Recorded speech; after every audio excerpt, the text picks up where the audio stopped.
Le 21 novembre 2017, Emmanuel Attias crée l'événement avec sa page Facebook PCJ, Patrimoine, Culture, Judaïsme. Emmanuel Attias est historien et linguiste. Il a parcouru ces dernières années des milliers de kilomètres à travers l'Europe, le Moyen-Orient et l'Afrique du Nord pour retrouver les dernières communautés juives et photographier leur patrimoine. Chers auditeurs, bonjour. Depuis la création de Patrimoine et Culture du Judaïsme, une question revient de manière fréquente. Qu'est-ce qui fait le juif? Avec comme corollaire quasi systématique, peut-on devenir juif et si oui, comment? Pour répondre à cette question, je souhaite aujourd'hui vous présenter la récente publication du rabbin et docteur en droit Yona Gertman, La conversion au judaïsme, une identité en devenir. Certains penseront qu'il s'agit d'une réédition d'une œuvre quasi éponyme parue en 2015. Il n'en est rien. Le titre et le sous-titre ont simplement été inversés pour ce second volet, également dédié au Giour, mais dont l'objet se veut plus juridique et en conséquence plus technique. Commençons par présenter le tome 1 pour davantage de clarté. Il y a 6 ans, Yona Gertman s'était risqué à synthétiser la pensée des plus grands maîtres sur la question de l'élection divine et s'était interrogé sur les raisons qui poussent certains non-juifs à vouloir rejoindre une communauté, souvent persécutée, objet de 1000 soupçons, et dont la loi aurait de quoi décourager même les plus valeureux. Pourquoi se charger, à la manière de Ruth, la convertie la plus célèbre de la Bible, d'une telle responsabilité?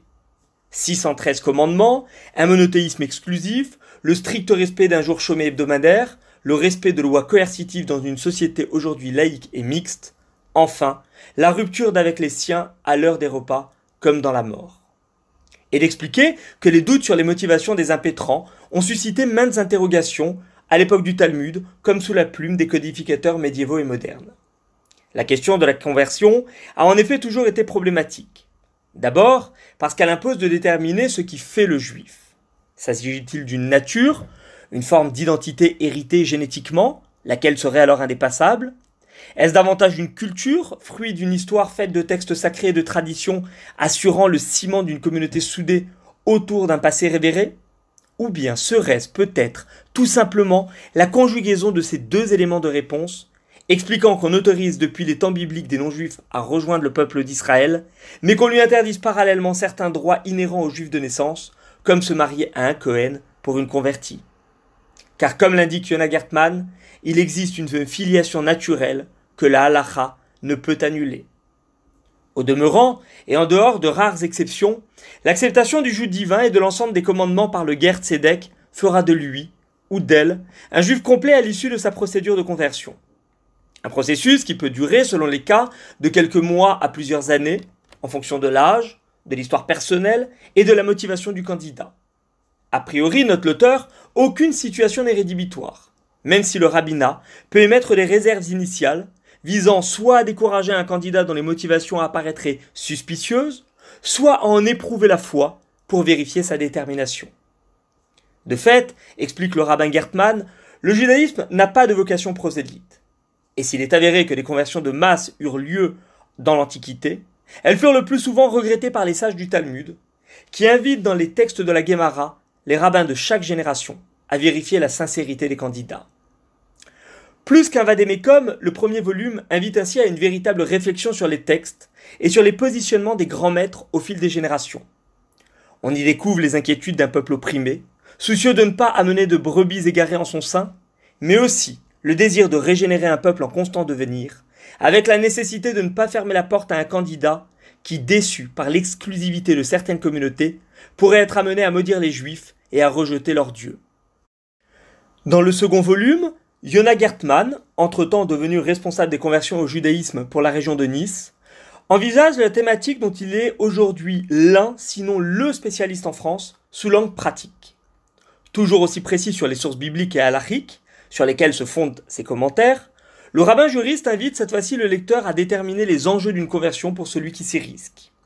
Certaines questions, abordées de façon allusive dans le tome 1, sont dans cette seconde partie développées et étayées de récits singuliers. On comprendra ainsi mieux, à la lumière des textes bibliques et talmudiques, les raisons par exemple pour lesquelles la convertie reste interdite au Cohen. À l'instar du premier tome, nous dit l'auteur, il s'agira de présenter des développements du Talmud et ses commentateurs, afin d'en extraire les idées fortes, puis de conclure sur des lois pratiques. Quid de la conversion d'une personne en couple? Comment convertir une personne tatouée? Quel statut donner au mikvé qui finalise le processus de conversion? Autant de questions auxquelles se propose de répondre le second tome sur la conversion de Yona Gertman.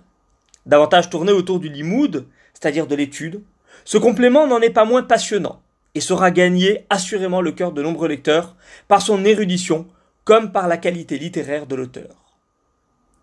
Pour retrouver cette chronique, je vous invite à vous rendre sur ma chaîne YouTube Emmanuel Attias. Une bibliographie indicative vous y attend sous le podcast. À très vite pour une nouvelle recension littéraire et excellente semaine à tous. Le 21 novembre 2017, Emmanuel Attias crée l'événement avec sa page Facebook PCJ, Patrimoine, Culture, Judaïsme. Emmanuel Attias est historien et linguiste. Il a parcouru ces dernières années des milliers de kilomètres à travers l'Europe, le Moyen-Orient et l'Afrique du Nord pour retrouver les dernières communautés juives et photographier leur patrimoine.